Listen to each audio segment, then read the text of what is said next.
Dhanik Bharat Educational Institutions, Inter, IIT, JEE, NEET, admission opened.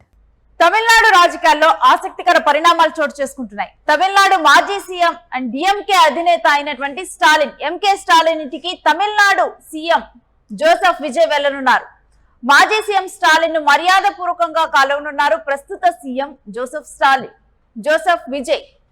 ఇక Tamil Nadu CM Joseph Vijay హంగు ఫలితాలు రావడంతో April 5న Vijay కలవలేకపోయాడు ఇటు స్టాలిన్ ని. ఇక రాజకీయాల్లో స్నేహపూర్వక భేటీలు అవసరమని భావిస్తున్నారు సీఎం విజయ్.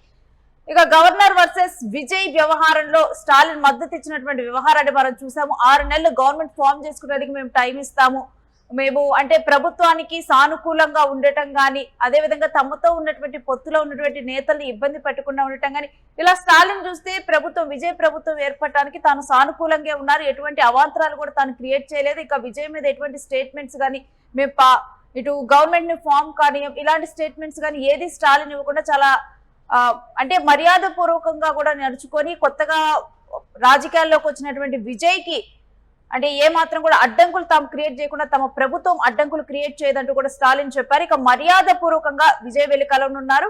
ఇక ఈ అంశం గురించినటువంటి డీటెయిల్స్ మా ప్రతినిధి కిరణ్ అడిగి తెలుసుకుందాం.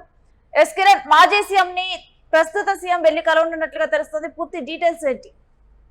తమిళనాడు రాజకీయాల్లో ఒక ఆసక్తి పరిణామం చోటు చేసుకుంటుంది. మరి కొద్దిసేపట్లో సీఎం జోసెఫ్ విజయ్ తమిళనాడు మాజీ ముఖ్యమంత్రి ఎంకే స్టాలిన్ కలవనున్నారు. అయితే గతంలోనే యూటీవీ ఫలితాలు వచ్చిన రోజు చెప్పింది. అయితే ఆ రోజు హంగు ఫలితాలు రావడంతో సీఎం విజయ్ నేరుగా సీఎం ఆ రోజు ఉన్న ఆపద్ధర్మ ముఖ్యమంత్రిగా ఉన్న స్టాలిన్ కలవలేకపోయారు. అయితే ఫలితాలు వచ్చిన తర్వాత ఆయన కలవడానికి ప్రయత్నం చేశారు. అయితే ఈ హంగు ఫలితాలు రావడంతో బీసీకే, సిపిఐ, సిపిఎం, కాంగ్రెస్ మద్దతు కొట్టడంలో బిజీ ఉండడంతో విజయ్ ఆ రోజు కలవలేకపోయారు. అయితే నేడు నేరుగా సీఎం మాజీ సీఎం స్టాలిన్ ఇంటికి విజయ్ వెళ్ళనున్నారు. అయితే ఇక్కడ ప్రధానంగా రాజకీయాల్లో స్నేహపూర్వక భేటీలు అవసరం అంటూ రాజకీయ విశ్లేషకులు గారు విజయ్ కూడా అభిప్రాయపడుతున్నారు. ఇప్పటికే మద్దతు ఇచ్చిన పార్టీలకు సిపిఐ, బీసీకే, కమ్యూనిస్టులు, కాంగ్రెస్ వీరందరి నేతలకు ఇళ్ళపై ఆయన ధన్యవాదాలు తెలియజేశారు. మరోపక్క విజయ్ వర్సెస్ గవర్నర్ ప్రమాణ స్వీకారం విషయంలో కూడా నేరుగా విజయ్ కి మద్దతు తెలియజేశారు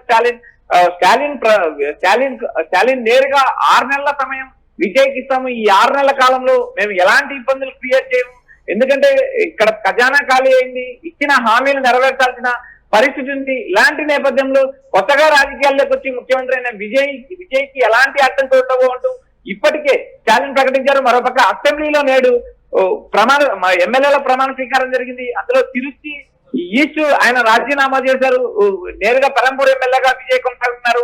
ప్రతిపక్ష నేతగా ఉదయనిధి స్టాలిన్ ఎన్నికయ్యారు. అటు డిఎంకే పార్టీ నుంచి అన్నా డిఎంకే తో పాటు మిగిలిన పార్టీ ఎమ్మెల్యేలు కూడా ప్రమాణ స్వీకారాలు కొనసాగిస్తున్నారు. అయితే ఇక్కడ ప్రధానంగా ఈ ప్రమాణ స్వీకారం జరుగుతున్న ఈ సమయంలో నేరుగా విజయ్ ఈ తమిళనాడు మాజీ ముఖ్యమంత్రి స్టాలిన్ ని కలవనున్నారనే ఒక చర్చ రాజకీయాలు ఆసక్తికరంగా మారింది. అయితే గతంలో కూడా మనం యూటీవీ చెప్పినట్టు 5వ తేదీ ఈ సీఎం స్టాలిన్ ఆపద్ధర్మ ముఖ్యమంత్రిగా ఉన్న స్టాలిన్ ను కలిసే ప్రయత్నం చేశారు. విజయ్ ఆ రోజు హంగు ఫలితాలతో సాధ్యం కాదు. అయితే యూటీవీ ముందుగానే చెప్పింది ఏదైతే స్టాలిన్ ను విజయ్ కలవబోతున్నారనేది మనం విజయ్ ప్రమాణ స్వీకారానికి ముందే చెప్పడం జరిగింది. రేణు, కిరణ్, మనం అంటే ఇప్పుడు సాధారణంగా ప్రస్తుత రాజకీయాల్లో చూసుకుంటే ఒక పార్టీ ఇంకో పార్టీ మీద గెలిచిన తర్వాత తాము అధికారంలోకి వచ్చిన తర్వాత మాజీ అయినటువంటి పార్టీని ఎక్కువగా కూడా మనం తిట్టిపోసే రాజకీయాలను చూస్తున్నాం. అలాంటి సమయంలో ఇప్పుడు తమిళనాడు రాజకీయాలలో ఒక ఆరోగ్యకరమైన వాతావరణాన్ని మనం చూస్తున్నామా?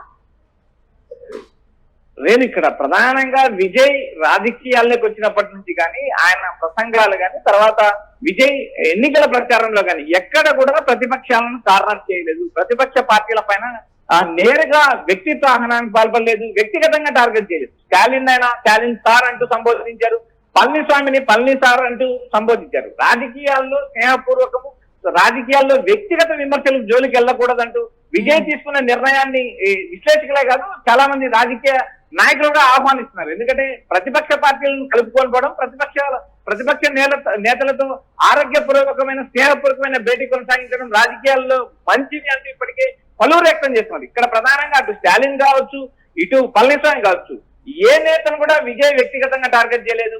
ఆయా ఎన్నికల ప్రచారంలో కూడా స్టాలిన్ కూడా నేరుగా ఎక్కడ కూడా విజయ్ పైన కానీ విజయ్ వ్యక్తిగత జీవితం పైన కానీ వేటి మీద విమర్శలు కొనసాగలేదు. విజయ్ సినిమాను ఆపినప్పుడు, జననాయక సినిమాను ఆపినప్పుడు కూడా ఇది కరెక్ట్ కాదు, ఇది కేంద్రం కుట్ర అంటూ మద్దతు ఇచ్చారు. మరోపక్క విజయ్ ప్రమాణ స్వీకారానికి అడ్డంకులు సృష్టించినప్పుడు కూడా సింగిల్ లార్జెస్ట్ పార్టీగా ఉన్న టీవీకేని ఈ ప్రమాణ స్వీకారానికి పిలవాలి, విజయ్ని ప్రమాణ స్వీకారానికి పిలవాలంటూ స్టాలిన్ డైరెక్ట్ గా మద్దతు ఇచ్చారు. మరోపక్క స్టాలిన్ ముఖ్యమంత్రి అయిన తర్వాత కూడా ఆయన ఒక ట్వీట్ చేశారు, మా మద్దతు ఉంటుంది, 6 నెలల సమయం ఇస్తాం, ప్రజలకు ఇచ్చిన సంక్షేమ కార్యక్రమాలు కొనసాగించాలి, అదేవిధంగా తాము మహిళలకు 1000 రూపాయలు, నెలకు 1000 రూపాయలు ఇస్తూ ఉన్నాము, ఆ హామీని 2000 చేస్తామని హామీ ఇచ్చాము, ఆ హామీని మీరు నెరవేర్చాల్సిన అవసరం లేదు, గతంలో ఇచ్చిన 1000 రూపాయలు మాత్రమే మహిళలు నెల అందజేయండి అంటూ స్టాలిన్ కూడా ఒక రిక్వెస్ట్ పూర్వకంగా విజయ్ కి సూచించారు. అయితే విజయ్ నేడు ఏదైతే మాజీ ముఖ్యమంత్రి స్టాలిన్ కలవడం మాత్రం ఇది రాజకీయాల్లో ఒక ఆరోగ్యకరమైన వాతావరణం, రాజకీయాల్లో స్నేహపూర్వక వాతావరణం కొనసాగించడానికి విజయ్ ఈ మొగ్గు చూపుతున్నాడు అనేది స్పష్టంగా చెప్పొచ్చు. ఇక విజయ్ కూడా అంటే తాను రాజకీయాలకు అంటే పదవికి కొత్త, తాను రాజకీయాలు నేర్చుకోవడానికి సిద్ధంగా ఉన్నాను అంటూ కూడా తాను మాట్లాడారు. ఇక ఈ క్రమంలో స్టాలిన్ నుంచి కొన్ని విలువైన సూచనలు విజయ్కి అందనున్నాయి పరిపాలనా పరంగా అనుకోవచ్చు. ఖచ్చితంగా రేణు, ఇక్కడ ప్రధానంగా స్టాలిన్ కావచ్చు, ఉదయనిధి స్టాలిన్ కావచ్చు, ప్రతిపక్ష పార్టీలు కావచ్చు, విజయ్ కొత్తగా రాజకీయాల్లోకి వచ్చారు, నేర్చుకోవాల్సిన అవసరం ఉందనే భావన అన్ని పార్టీలు వ్యక్తం చేస్తున్నాయి. స్టాలిన్ పరిపాలన 5 ఏళ్లు పరిపాలించారు, గతంలో ఆయన ప్రతిపక్ష నేతగా వ్యవహరించారు, గతంలో ఆయన చెన్నైకి మేయర్ గా వ్యవహరించిన తీరు కూడా ఉంది. ఎందుకంటే క్షేత్రస్థాయి నుంచి స్టాలిన్ రాజకీయాలు నేర్చుకొని తన తండ్రి వారసత్వంలో తన తండ్రి అడుగుజాడల్లో వచ్చాడు కాబట్టి ఆయన నుంచి విజయ్ కొన్ని విలువైన సలహాలు సూచనలు స్వీకరిస్తాడు అనుకోవడం ఎలాంటి సందేహం లేదు. అయితే రాజకీయాల్లో స్నేహపూర్వక వాతావరణం ఇటు తమిళనాడులో స్పష్టంగా కనిపిస్తుంది. గెలిచిన తర్వాత విజయ్ ఏదైతే మద్దతు ఇచ్చిన పార్టీల కార్యాలయానికి వెళ్ళి ఆయా నేతలకు అభినందనలు తెలియజేయడమే కాకుండా ప్రతిపక్షంలో ఉన్న స్టాలిన్ కూడా స్టాలిన్ ఇంటికి పోయి స్వయంగా కలవనున్నారనేది ఒక స్నేహపూర్వక వాతావరణం. రాజకీయాల్లో ఇలాంటి వాతావరణం ఉండాలని రాజకీయ విశ్లేషకులు అభిప్రాయపడుతున్నారు. Right Kiran, thanks for the details.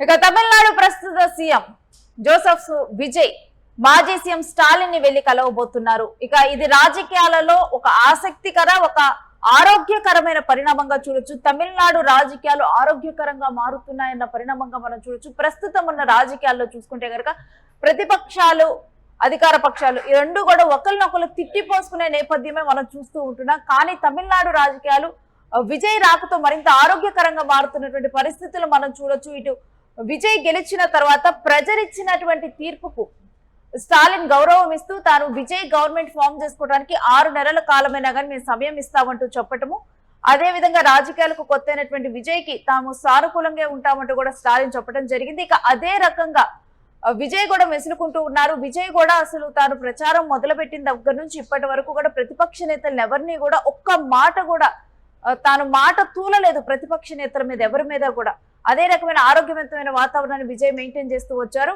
ఇక ఇప్పుడు వెళ్లి స్టాలిన్ ని కలవటం ద్వారా కూడా స్టాలిన్ నుంచి విజయ్ కి కొన్ని కీలక సూచనలే అందరున్న పరిపాలన పరంగా అని చూడొచ్చు.